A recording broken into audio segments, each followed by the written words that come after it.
Yeah. There's a version of that song in my head that would be sung by a duck. Like that. Yeah.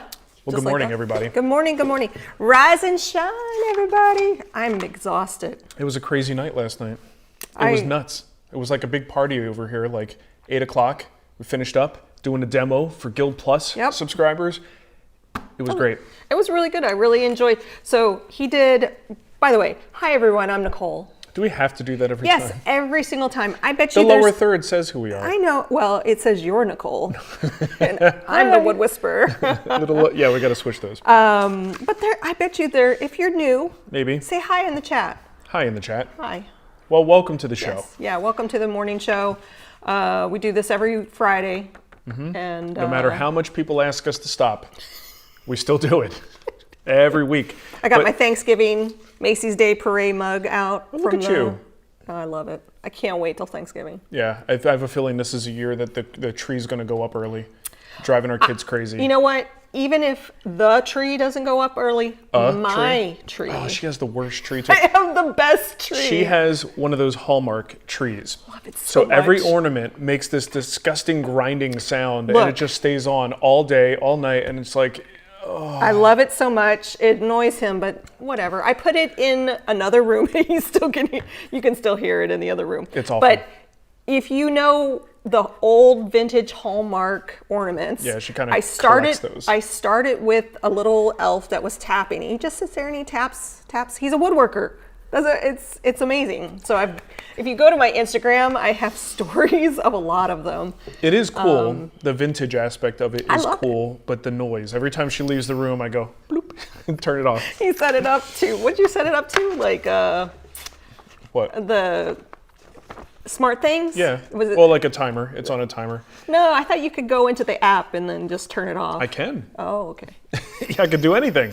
So when you leave the room, I turn it off. All right, so what we were talking about, though, last night we had a Guild Plus demo. We're having a ton of fun with the Guild Plus subscription program. If you guys are interested in that, we've got discounts. We've got these live demos every month. We have the watch-alongs that we started every week. Yeah. We pick a couple of cool things to watch together as a group, and we chat and have a good time. So anyway, we watched the pie safe. Oh yeah, Norm making a pie safe. Norm making a pie safe. David Marks made I think a Chippendale-inspired table. Yeah, it was his very first episode of Woodworks that we watched. I think it's so interesting in the day and age of YouTube, and everything is sped up. It is so weird, and even our videos, like if we want to move time, we speed things up. Well, this is television. Television in what, the 90s? The 2000s, more like early 2000s, right? I don't know. For Norm, it was probably before. That was season 3. For Woodworks, definitely into the 90s. Definitely. In the early 2000s. So nothing is sped up. But somehow they get through the project in the amount of time that they have. It's actually really interesting to watch, the pacing. So anyway, you can go to the woodwhispererguild.com/plus if you want to learn more about the Guild Plus thing that we have going on. And what I was saying was, it was nice to see your presentation that you did at Woodworking in America. Oh yeah. Because I didn't get a chance to see it. I was at our You were at the booth the whole time. At our table the whole time. Yeah, so last night's demo, you can go to the site as a Guild Plus subscriber and check that out immediately. And then you have the previous one that we did last month as well. But I did a discussion on hybrid woodworking. It's kind of the premise of my book, my first book that I wrote. And, you know, it's just a demo, so I couldn't go through everything that's in the book, but a good chunk of some of the things and problem solving that I do with hand tools and the approach that I take was what we covered. So enough of that. Richard. I'm going to advise you don't drink the rest of that coffee. Why? Look in there. It's a little chunky. Well, yeah. Your creamer. My creamer is going bad. I think it did, but I've been drinking it. I'm going to take that away because I can see you absentmindedly taking sips later. My tummy hurts. What I was saying was Richard is going to make Norm's pie safe too. So. Oh, good. Yeah, it's got the little punch tin thing in the front. It looks really nice. Which is also in the bread box that's currently streaming in Guild Plus. For Guild Plus, that's one of the other features, a free, well, not free, as part of the subscription, a streaming Guild course. Yep. Let's get to some questions. I guess so. That's what we're here for. Where did these questions come from? I believe don't know. Most of them are from Patreon. Yeah, right? A lot of them came in from Patreon. But I will say, if you are in the chat and you have a question, ask it at any time. I have a new feature where I can star your question, and we can, when he takes a breath, that's when I can ask it. Amazing technology. So patreon.com/woodwhisperer for that, and then also here on YouTube, you could become a YouTube member, and that allows you to ask questions on this weekly basis. But again, you're here live. Ask a question. Nicole's going to star it now, and then we'll be able to answer that question. You'll be my star. Let's get to it. Yeah, let's do it. All right, so we got a question from Chip Demonrest. What's the best way to apply finish to African mahogany? Okay, so just a clarification, it's what's the best way to finish African mahogany. It's kind of a different question. What did I say? Apply finish. Oh. So the application of a finish really depends on which finish we're talking about. I have a feeling So he's I do asking, this thing apparently, and I interject words. Yep, extra syllables, extra vowels. She loves doing it. So the best way to finish African mahogany, you could change African mahogany to any wood on the planet, and my answer would still be the same. The best finish to apply to anything is the one that you know how to apply well. Because the worst thing you could do is put a finish on, it looks crappy, then you're stripping it down and doing it again. So most finishes, not everyone, but most finishes provide at least some protection from spills, a little bit of abrasion protection, and the wood itself, generally speaking, especially we're talking about something like mahogany, is pretty strong and it's pretty durable on its own. Right? So all we have to do is make sure that liquids and stains don't set in, stuff like that. So just about any finish will do that. You don't have to get nuts with the finish choice here. So there is no such thing as a best finish, just generally speaking, until you tell me the specific things you're using that piece for, then we can start to narrow things down. But just in general. Generally speaking, the best finish is the one that you can apply successfully. How do you get good at a finish? Practice? Yes. Like practice, just trying it out and practice seeing what is always a thing. Experimentation. When you are building shop furniture, that is always a good opportunity to experiment because who cares? It's shop furniture. So you've always wanted to try shellac. Well, the next time you build a little cabinet for your shop, try some shellac. But ultimately, if you go out there and you get good instructions, no matter what finish you're doing, you should be able to get passable results to get this thing into someone's home, and it still, mostly does the trick. But every time you apply that finish, you get better and better. And here's where people get into a trap, is they do this sort of thing where they're not sure, right? Yeah. So they try all these different finishes, and they don't stick with one long enough to become good at applying it. So that's why I say stick with one that you feel like you've got some aptitude and continue with it until you master it. It's probably going to be totally fine for whatever you're finishing, and you get good at it, and then maybe start experimenting with other finishes. Don't hop around too much because you're going to waste a ton of money and you're going to be really mediocre at applying a whole bunch of finishes. What I was thinking was, like, with the African mahogany, didn't you make a whole bunch of, for Ed? Didn't you use mahogany in those? Nope. What have you made with mahogany? Is that Trestle Table mahogany? The Trestle Table's mahogany. The David Marc's shop stool is mahogany. Okay. I was going to say the one I'm sitting on, but that one is stained. This one is not. And available from Target, probably. Yeah, I think I can't even remember. And I do not think it's mahogany. No, I don't think it's mahogany either. All right, what's next? Let's see. I got a question here from Joe Clemmer. Hey, Hi, Joe. It's so nice to see you. He hung out with us in the watch long, and it was so nice to see him. So he has a question here. Have you noticed any impact in the furniture you build? Yeah. You built in Denver, in the Denver climate. Now that it's been, it's kind of cut off, been in a more humid one for a while, be it movement or finish. Surprisingly. The Adirondack chairs hate it in Missouri. Yeah, that's an exception though. Not really. Yeah. So here's the thing. If you are practicing, good woodworking hygiene, let's call it. I don't know why I'm saying it that way. That's a dumb way to say it. But if you are thinking about wood movement with your projects, you're thinking about expansion and contraction. And if you allow for that movement and you play by those rules, you generally speaking should be able to take your furniture just about anywhere and it will do fine because you've allowed for the movement. You only get into trouble if you don't allow for the movement, or sometimes the wood just misbehaves. Like there are times where a piece can be stable in one environment and then you move to a completely different environment and then it goes haywire. That did happen with a project I built when I lived in San Diego. I had a tool cabinet and the frame, it was just a frame and panel door, plywood for the panel, wasn't even solid wood, but it was a solid wood outer frame. When I moved from San Diego area to Arizona. Phoenix, that thing warped on me like crazy, but it was totally stable in San Diego. So it was that shift and change that just made whatever was going on with the wood and whatever internal stresses were there, it went haywire on me. So that is still something that can happen. But speaking of all the furniture I've made, everything that we brought with us, nothing has behaved badly. Including what Richard just said. What about the desk? You broke gaming desks. The gaming desk. Those have been fine. If you haven't seen those, that's a project I made a couple years ago, maybe 3-4 years ago now, where there's a layer of plexiglass, and I tried to have light shine through that plexiglass. I believe I did epoxy. So it's a sandwich with plexiglass in the middle, a product that is not going to flex and move, and then solid walnut on the top and the bottom, and I glued it together with epoxy, all the while stating, I really think this is a bad idea. It was the RGB Gaming Desk. I'll put a link in the chat. Yeah, and it was a bad idea in Denver. I think it's a bad idea in Missouri. And then I moved from Denver to Missouri, which should have caused the problem, or at least if you're a betting person, you would bet money that it would cause a problem, and it hasn't yet. Both of them. Yeah, we have two samples to look at, and neither one has exploded. Color me surprised. Yeah. I really thought it would have. Right. But I do believe this is one of those things that you can call the exception that proves the rule. In a way, like, I'm glad it hasn't exploded, but at the same time, if it does, I will not be surprised. Yeah. So it is interesting, though. Jay Boats said, your 50-50 mix is still my favorite. I use it on all my furniture projects. Oh, okay. What's the 50-50 mix? So I guess the thing is, I mean, maybe I failed Chip. You did. In the sense of not actually giving him a recommendation, because maybe what he's saying is, what's an easy to apply finish if I'm new? Yeah. That's a different question, yes. So I didn't answer that question. So what's the answer? All right, let's rewind. Okay.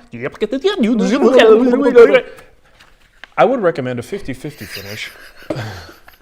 So I think, honestly, I think what he's referring to with the 50-50 finish might be like a varnish, diluted to a wiping varnish, or even a blend of oil and varnish. A good recommendation is something like Minwax Wipe on Poly, or one of my favorites, General Finishes Arm-R-Seal.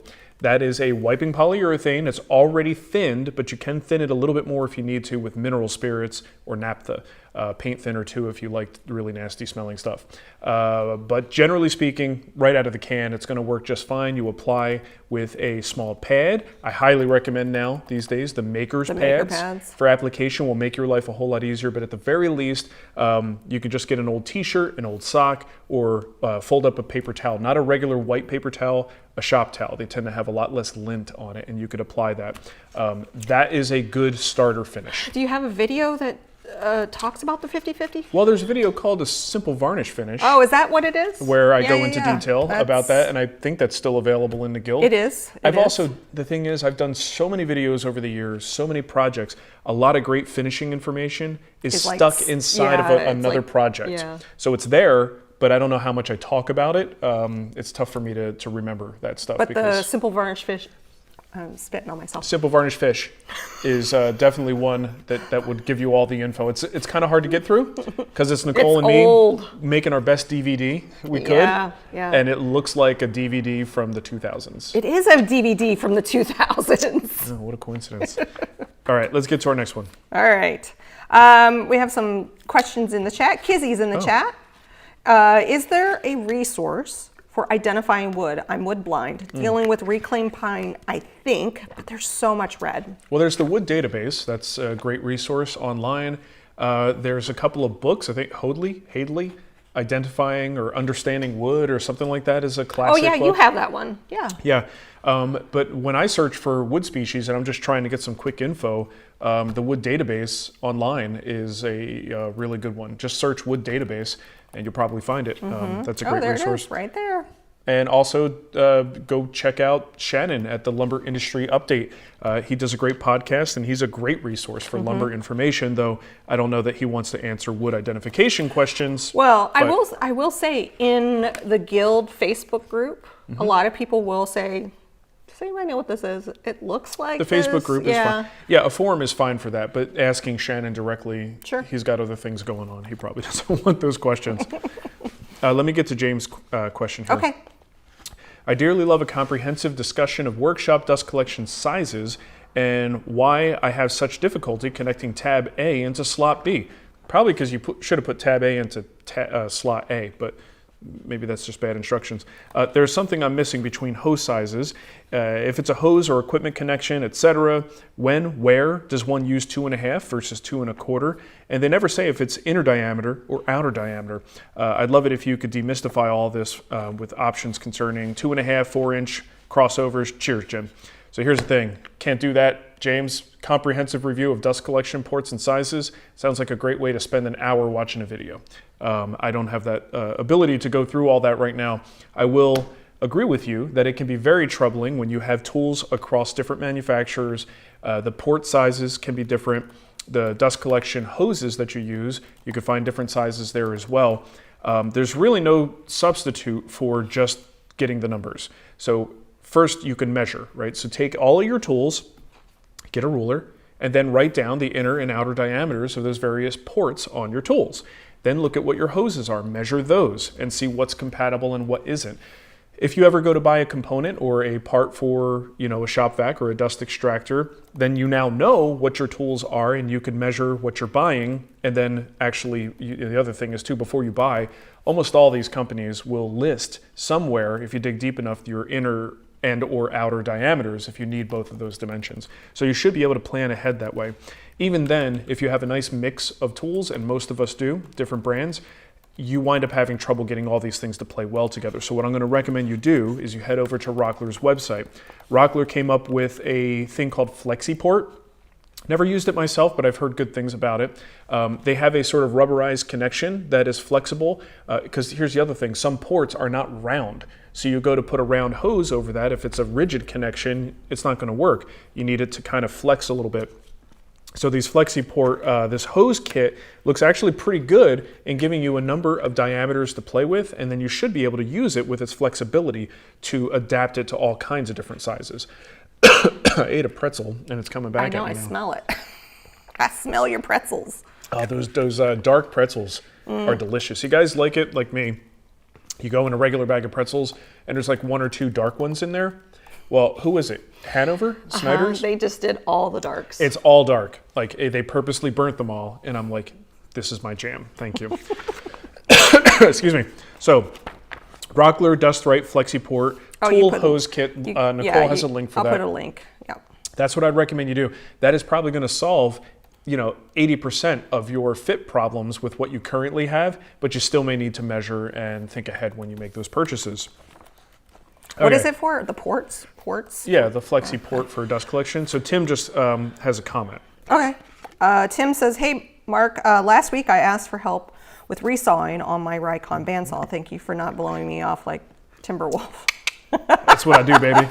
I contacted Rikon and they were very helpful, even sending me a new blade. Big thank you to Phil at Rikon. After installing the new blade, I set my saw up using the Alice Snodgrass instructions via the link you sent. Nice. Well, the end result is a perfect resaw on pine to burr oak. Okay, there you go. That's Hold on. awesome. This is worthy of one of these. Oh, I muted. Oh, Sorry. Why'd you mute it? Because I No, don't hit it again. They already heard it. It was just us that didn't hear it. I shouldn't have let you know that was there. Okay, well, that's good news, Tim. I'm glad to hear that. Do you have a snoring sound sometime? No, never mind. Oh, I hope so. I also want to congratulate Nicole on pronouncing Rikon as Riken. Did I say Riken? And maybe that's how they pronounce it. I'm not here I to wanted say to one say or the other. Riker. Yeah, Riker. That's a good one. I can get behind that. Yeah. All right, Greg Batt has a question. Greg Batt has a question. But before that, SM wanted me to repost the link to the Makrs Pads. Okay. And so I did that in the chat. So you can actually pick them up on Amazon. And a lot of times, anything that Marc talks about, I try to, you might see me here working. We have an Amazon store. So if you go to amazon.com/shop/thewoodwhisperer, you'll find a whole bunch of categories and a lot of what he talks about. So. And just full disclosure, anything you buy through that store or any Amazon link we provide is an affiliate link. And those affiliate links don't cost you any more money, but it sends a few pennies our way. And that is actually a vital part of our business. So that's why we do it. Yep. Okay. It's right there. Greg Batt says, when using the Festool Domino, Domino. I'm trying to do Nicole's pronunciation games. How do you decide between the use of the cursor for alignment versus the tab stops? Are there specific scenarios or project types where one method is preferable over the other for accurate joinery? Can you switch to the other camera, Nicole? Oh, yes, I can. Thank you. Bloom. There's Nicole's chunky coffee. It wasn't that chunky. Oh, it's chunky, girl. Chunky enough not to eat it or drink it. This coffee's a little chewy this morning. It wasn't that chewy. So here's a domino. Look at it in all its glory. What he's asking about is if you look here, there's a little cursor there. And typically what I do will make a center line where I know I want my mortise to go, and I will line up that cursor and boom, it's done. But you can also dictate your spacing using these little tabs. Now, a little hint, you can see mine aren't even out. I need to see what's going on because I can't tell. There we go. Okay. That's why I need to see it. All right. There are little tabs here that are hidden right now, and I'm going to loosen them so you can see what they actually do. Right, so these little tabs right here, they just kind of are spring-loaded. So this way, if you push it up against the surface, they go away. Or if you make a mortise, you can then run the domino a little bit over and have this guy pop into that mortise. So you could do a series of mortises that way with consistent spacing. And then on your adjoining piece, you would do the same thing. And of course, this side loosens as well and activates the spring, and boom. So you can go either way. These are in a fixed position and they are evenly spaced from the center point. So you could use those as spacers.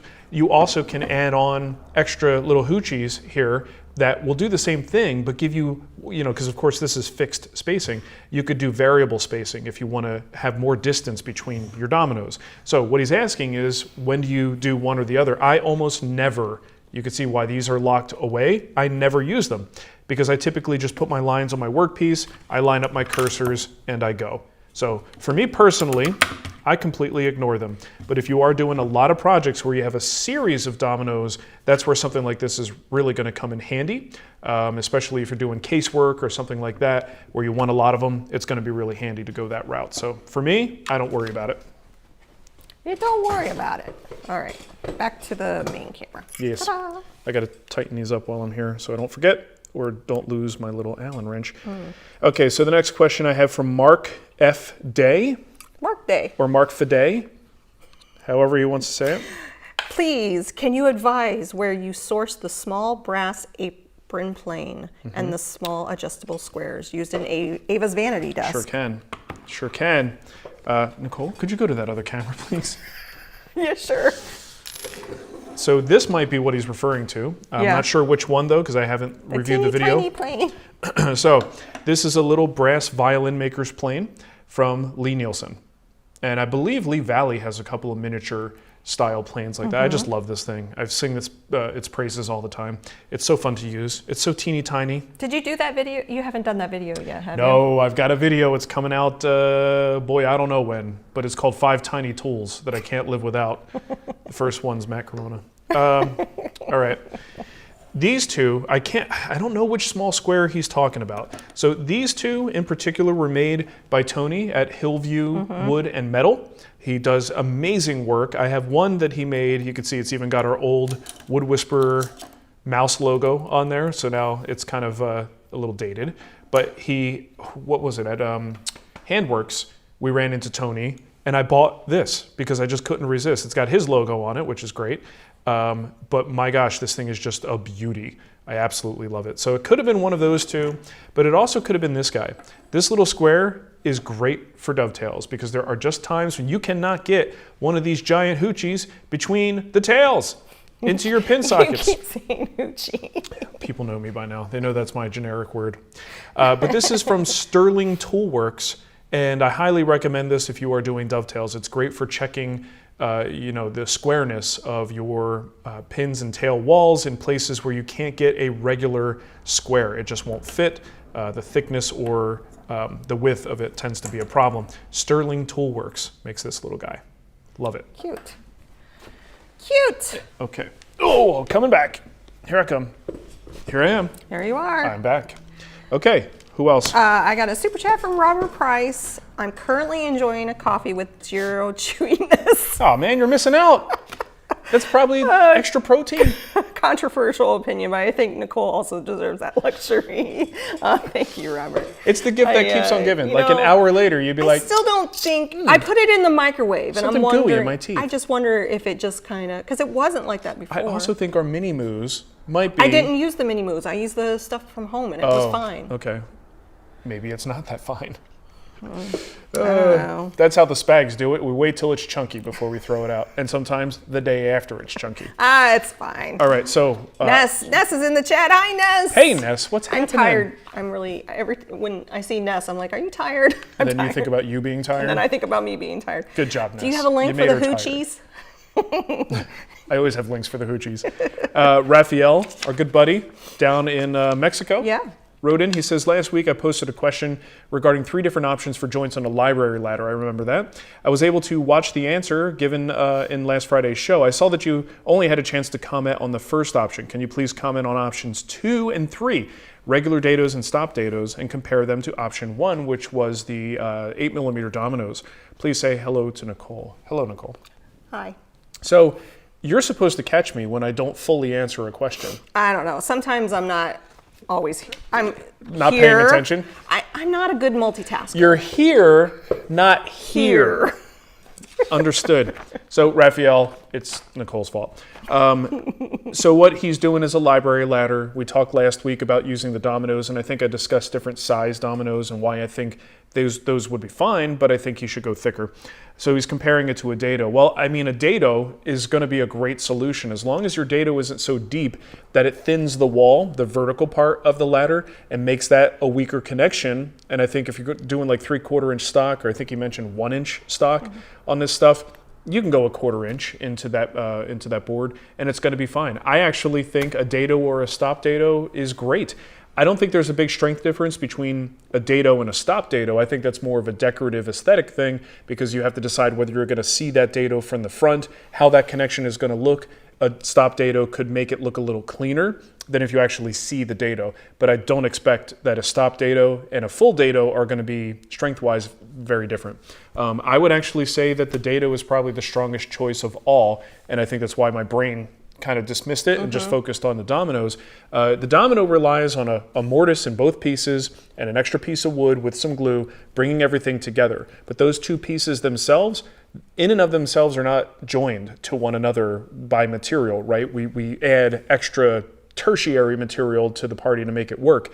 I would much rather see the board itself supported by the other board. So putting it on a ledge effectively and gluing it into a dado is a great way to do that. So for me personally, I actually think the dado is going to be the strongest option, and possibly even consider reinforcing that dado with some pins or something from the outside. You might even do some metal pins, some small 1/8 inch, 3/16 metal pins going in from the outside, make them flush. It could look really nice.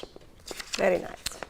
Okay, that's all I have for pre-selected questions. I have been grabbing questions from the chat room as you have been talking. Kizzy had another question. How would you insulate an outdoor wood cabinet? House wrap? I don't know what that word is. Tyvek, flashing, poly-based caulk or sealer. Wow, so you're talking about something I don't know anything about because I've never built a house. Yeah. I mean, you're talking about outdoor cabinet, exterior, right? Yeah, but they're trying to look at like, how do you water seal it? How do you insulate it? These are all materials I have zero experience with. So you're on the inside. Yeah, I'm on everything on the inside of the house. Yes. The outside is someone else's job. So what you're saying is you do not have experience with exterior illumination. Yeah, I do have exterior illumination experience, not exterior house wrapping, sealing, and weatherproofing. Yes, yeah. So yeah, all those things sound great. Use them all. Layer it up, caulk it when you're done, and you're good. But I wish I had a better answer. You know, in the chat, if you follow somebody that is familiar with that stuff. Here's a recommendation. If I were doing this, you know what I would be looking up? I would be looking up some solid tutorials from reliable sources on building a all year round doghouse. Yeah. And sometimes people will build dog houses that are insulated and sometimes even with like some kind of, heating or cooling. But it basically is like a mini home.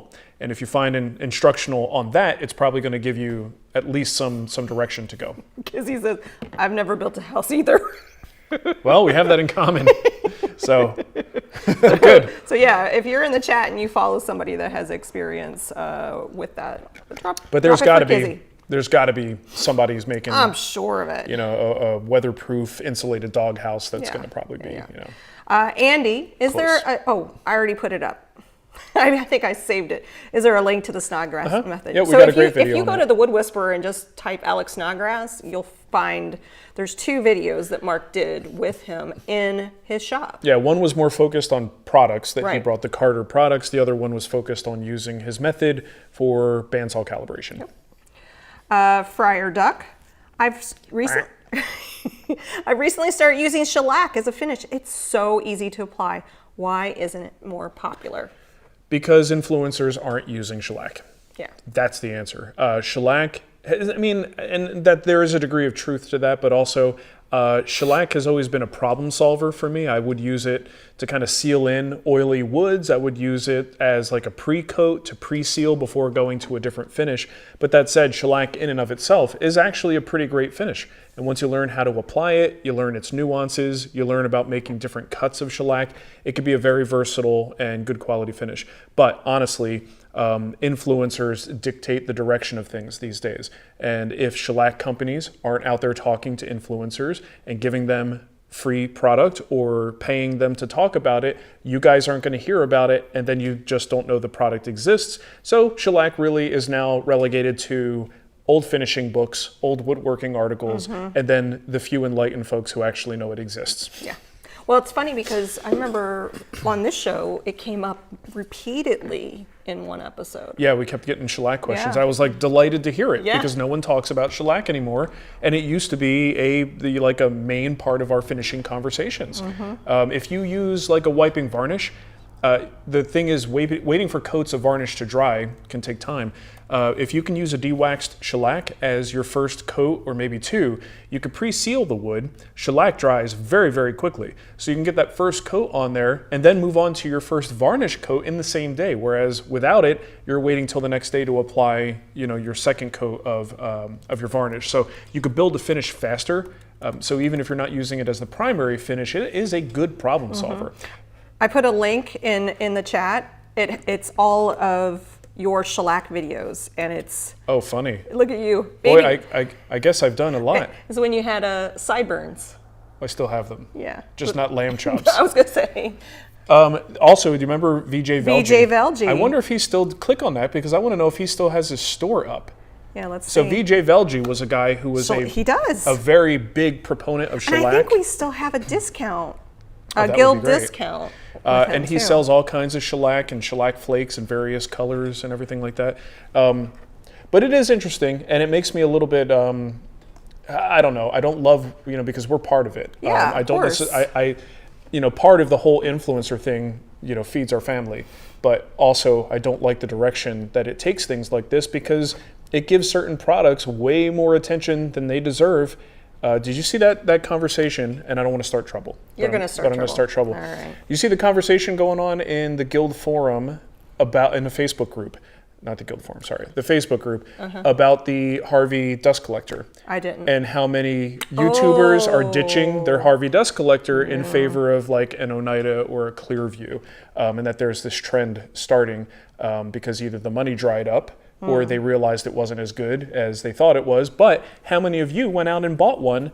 Now, I hear a lot of people are happy with it, which is great if you're happy with it. But if you are having a bad time with it and you're just left going like, what the heck? What did I do wrong? This is the problem. This is the problem. People are going to be promoting products before they have enough experience with it to actually tell you how it performs. But they make their money by promoting that product. And now we have this like vicious cycle of potentially not great products being pushed out to the people who are going to go buy them. So I don't know. It frustrates me. So back to the finish. Check out shellacfinishes.com. That's Vijay Velji's website. He has a ton of videos. That's great. I'm glad he's still doing his thing. It looks like he's still doing his thing. So I love it. Cool. I love it. What else we got? We got a question here from, not Soup Chat, Dennis. What tool did you use before the domino? We were just talking about this when we were doing the watch-alongs. Yeah. Because it was both Norm and David pre-Domino. Yeah, and they both pulled out a biscuit joiner. They both pulled out biscuit joiners. So what did I do before the Domino? Either classic integral mortise and tenons, that's where your tenon piece is actually part of the workpiece, you just kind of cut it on the end, right? And then the mortise would be made with a router, or the mortise could be made with a hollow chisel mortiser. Those were two of my typical methods, but that's what I would do. So I was totally into loose mortise and tenon construction. Excuse me, barps, hold on. Okay. You drinking my coffee? The multi-router was a luxury at that time. And I remember I finally had enough money. And I worshipped the multi-router. When I went to the William Ing School, I used one. When I worked with David Marks, I used one there. And I loved this JDS multi-router. It was amazing. So I finally got the money. I bought one from William Ing, actually, because he sold them. I bought one. I was so happy with this thing. And then every time I showed it, I got kicked in the nuts. And it made it really unfun to use this amazing tool. Not really, you know. No, it really. And then also at the same, like soon after that, the Panta router started to become a thing, and I believe they, you know, the company formed to take Matthias Wendel's design and turn it into something made of metal, right? Yeah. And that became a little bit more affordable. And then it just got to the point, again, thank you influencers, that everyone's going, when they see the multi-router, they're going, oh, it's just a copy of the Panta router. And it's like, know your history, people. I know that's a problem for you, but know your history. The multi-router has been out for ages. So anyway, that was a favorite method, but I couldn't use it because it was outpacing the audience and people did not like to see me use it. So when the Domino came out, same thing happened. It was much more compelling because the form factor was amazing. You could take it to the wood instead of taking the wood to the tool like you had to do with the multi-router and you have to do with the Panta router. It just was so versatile. I couldn't resist. I had to get into it, but I had to be careful how much I showed it. But this made it possible for me to not have to deal with making mortises constantly with a router, which is, you know, something to this day. I may still do it depending on what I'm trying to do, but you just can't argue with the time savings that you're going to get with something like this. I probably set a few people off with my influencer conversations. I saw Brian Benham said something, and it's not hard to set Brian off when it comes to influencers. Just keep your receipts. Kizzy's like, I'm glad I kept my receipts. Keep your receipts, baby.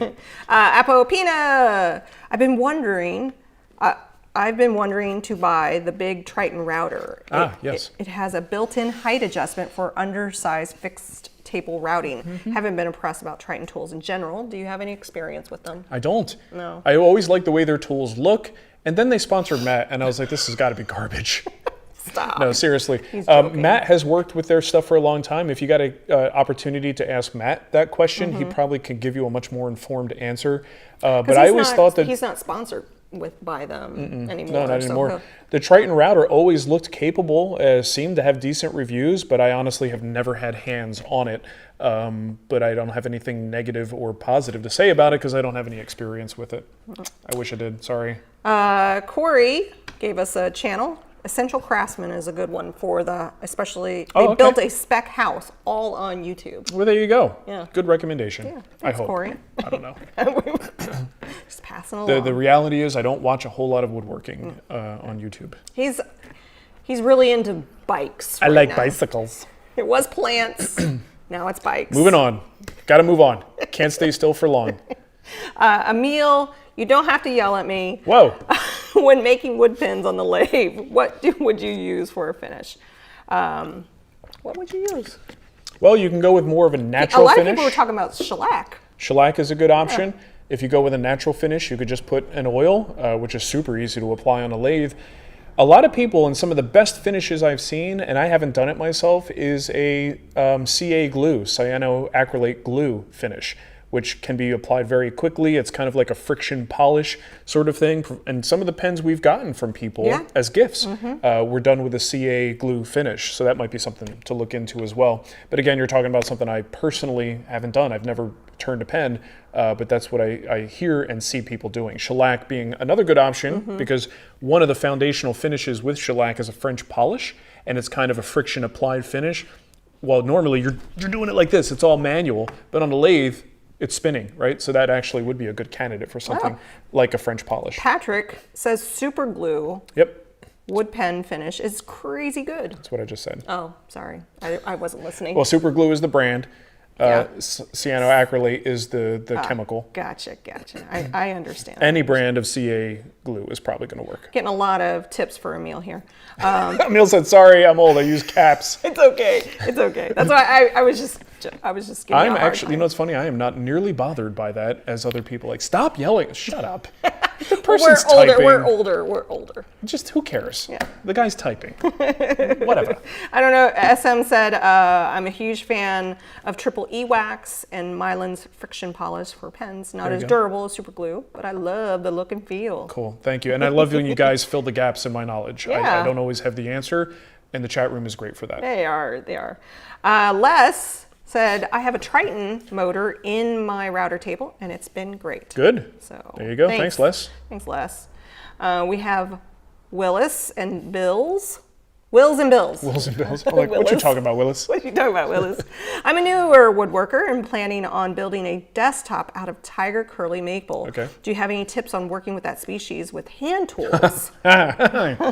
Bringing out the best look when finishing.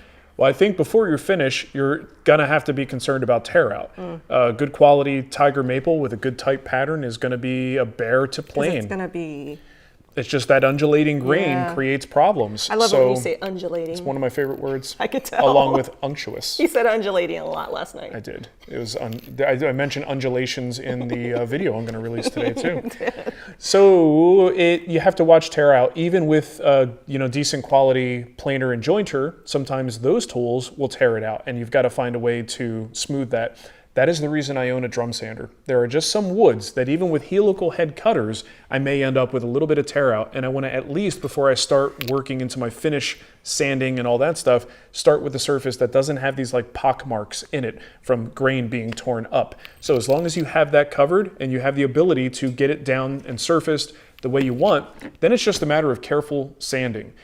You certainly can use hand tools to do this as well. You better know how to adjust your chip breaker really well. You better know how to sharpen really well. If you have a low angle plane, you may be switching to your higher angles. They'll be more forgiving on tear out prone woods, but it still may not be perfect. So you do have to be careful. If you can afford it, take a little bit of material and use it as practice. Put it through your tools, put it through your hand tools, see how it responds so you don't find out the hard way as you've done all this work and you go to send it through your planer for that final pass and now you got a bunch of tear out and the only way to get through it is to sand it by another 1/16 of an inch to get rid of that tear out, right? So I think you want to go down that path, make sure you're fully prepared.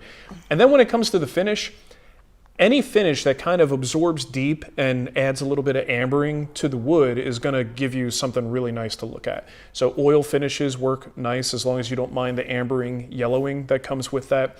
There are techniques, and I believe, Nicole, you already looked at something when you looked up shellac. Mm-hmm. There are techniques you can do to kind of pop the grain by adding coloring agents before you do your final finish. Is it this one? Which one was it? Let's see, turning water into oil might be something to look at. God, these are really old. I don't even have thumbnails. You don't even have, yeah, I know, I saw. I don't know which one it is. All right. Anyway, the point is you can use stains and dyes and things like that. They'll absorb into the deeper parts of the grain. When the grain kind of works its way up to the surface, those will absorb deep. And then you could sand back. So you kind of clean the surface off and you're only leaving color particles in those deeper, more absorbent areas. And then when you apply a finish and it kind of fluoresces the surface and brightens it up, you really get this intense figured pattern. It's kind of what you'll see in really beautiful guitars. That they really want to pop that grain. They'll do some kind of a dyeing process to get there. So lots of options. Omar did a super chat. Omar! What's your verdict on carbon method on the table saw? Well, I made 2 videos on it, and Yeah. that really describes as much info as I really have for you at this point. I can add to those videos and just say, it's been about another year, I think, since the last time. Yeah, I think so. So far, so good. I think I have a spot over there that needs to be addressed. And I think that happened when we did the Purple Heart thing here. Yeah. Lots of people were in my shop, and I'm pretty sure something was just left on the surface that I didn't notice. But the rest of the table saw is pretty rust free. And I am in Missouri now. And that's kind of what I'm waiting to see. The problem was I wished I had gone at least a year without using their products. Yeah. Because I've been in Denver and I've been in Arizona. Rust just was not the problem that it both is for other dry. people. So when we came here, I kind of wish I had a year to just see what like regular old wax would do. And if I could see how inadequate that was and then try the carbon method, I'd be in a much better position to tell you guys how it compares. But the thing was, I started working with carbon method as soon as we moved because I was like, hey, I want to protect my tools before there's a problem. And now all I have is like, okay, it's been a year. And how many times have I touched that cast iron with a protectant? Zero. Since that video was made. I seem to remember you putting Renaissance wax on your tools a lot. I would do, a lot more. Yeah. You're right. I don't really apply it that much anymore. I just, as long as the wood is sliding nice and clean, like sometimes at the router table I'll do it. That's not even cast iron. It's phenolic. Sometimes I'll get the aluminum fence, hit that with a little bit of wax, but as long as it's sliding on the surface, I don't see rust, I feel pretty good about it. So I still feel, really good about my recommendation that it's a decent product. And if you are a Guild Plus member, we do have a discount with Carbon Method. Yes. In the discount section. Yes. So. Jesus is in the chat. What grits of diamond stones do you recommend for sharpening planes and chisels? Don't we have that in the Amazon store? Maybe. Yeah. So if you're using diamond stones, the grits generally coincide with grits we're already familiar with other stones. So if, at the very least, I think you're going to want something that covers your coarse, your medium, your fine. So if you are doing flattening of, the back flat part of a chisel or flat part of a plain iron, sometimes if you have to reset a bevel, you really need that lower grit. It's not these, are they? No, those are regular sharpening stones. The Shaptons. Like a DMT. No, not Shapton. Not Shapton. DMT, diamond. Oh. It's a diamond encrusted metal. Gotcha. Right? So so you can get the double-sided ones, which is really handy because then you have that would probably cover like your coarse and medium. I'd have to look at what the numbers are. But you can cover 2 with 1 by getting the dual-sided DMT stones. But then it's always good to have something that's a really, really fine grit that will give you that really nice polish. I don't use diamond stones exclusively. I like diamond stones for the lower grits, for the reshaping, and I also use a diamond stone to flatten my water stones. I use Shapton water stones as my primaries. Yeah, Nicole can link to those. They're in our store. Those are fantastic. I really prefer them, just personal preference, but I do have a lot of lower grit diamond stones for flattening, for coarse material removal. Shapton water stones? Yep. But just keep in mind, coarse, medium, fine is generally a way to go. You can get real picky beyond that point. You can go ultra fine, right? You can cover with 4. Is that what that is? That the DMT?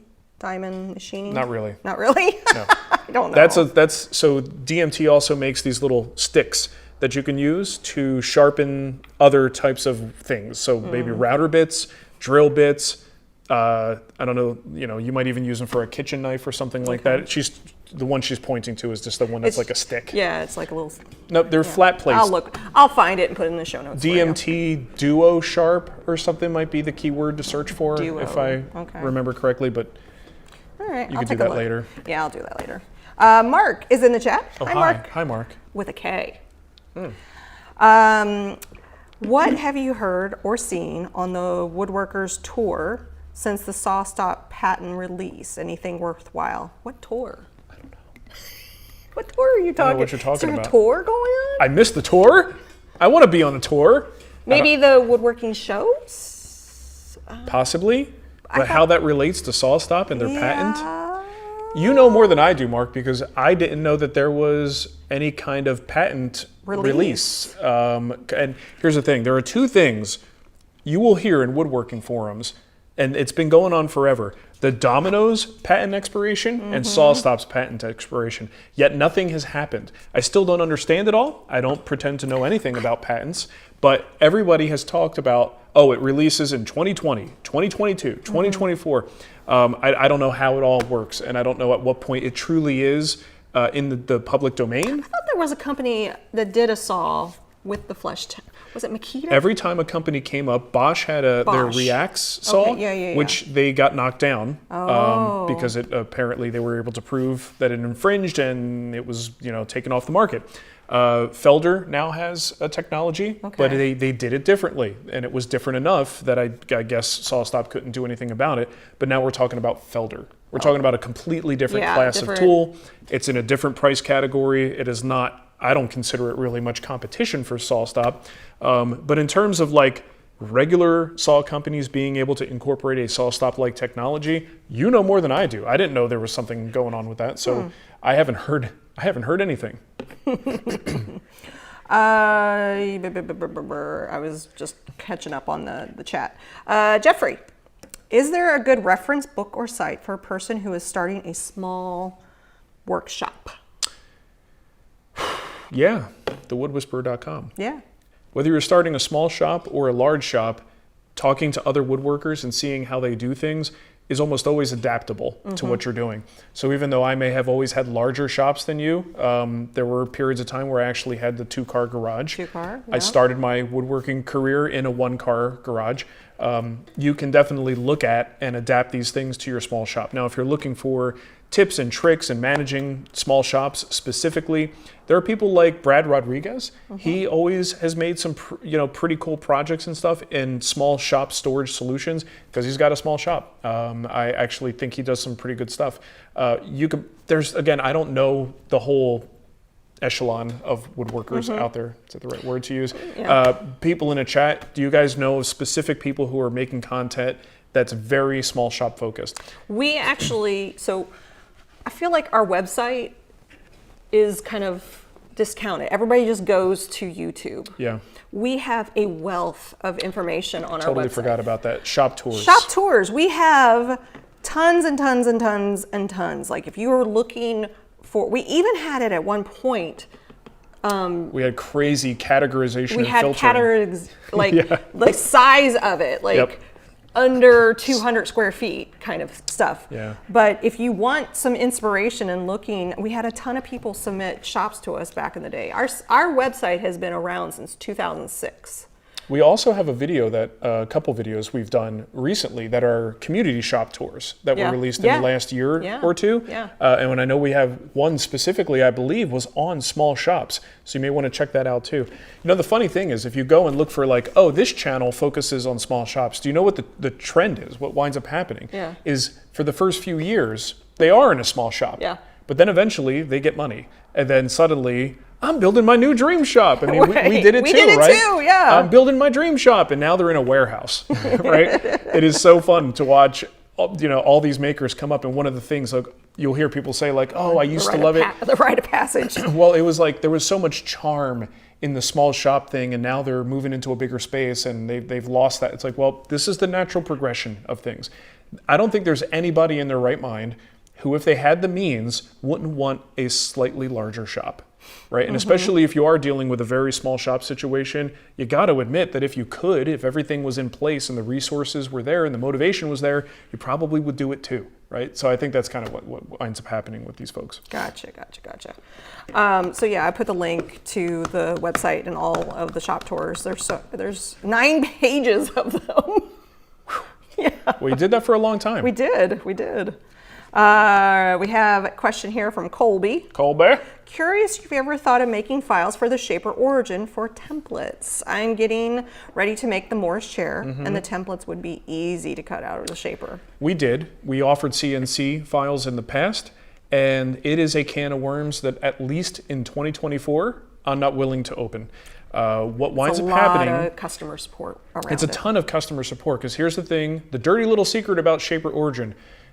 A lot of people buy them and don't learn how to use them. So especially when it comes to file manipulation and importing those files and then executing the actual cut, it's not as simple as a lot of people think it is, and they buy a shaper origin and then don't know what to do with it.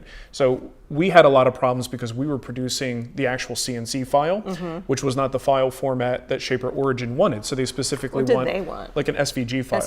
But then the SVG file has to be done a certain way so that it works. And I started answering these questions about stuff I don't know about. Like, I have a shaper origin and I used to have a CNC. But I'm one of those people who is not that well versed in it that I could be like, no, here's what you need to do.